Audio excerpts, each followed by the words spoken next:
Hi! Siya po si Bulilit.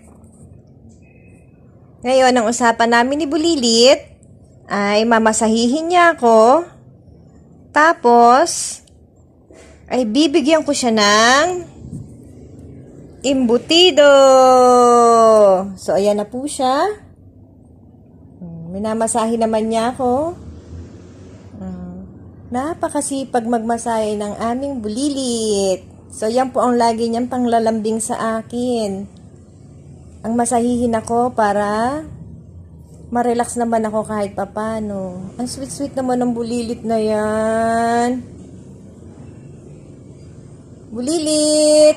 Tingin ka sa akin, Bulilit. Hi, Bulilit! Wow, ang sipag naman ni Bulilit magmasahe. Ang sipag naman ng Bulilit magmasahe. Dahil dyan,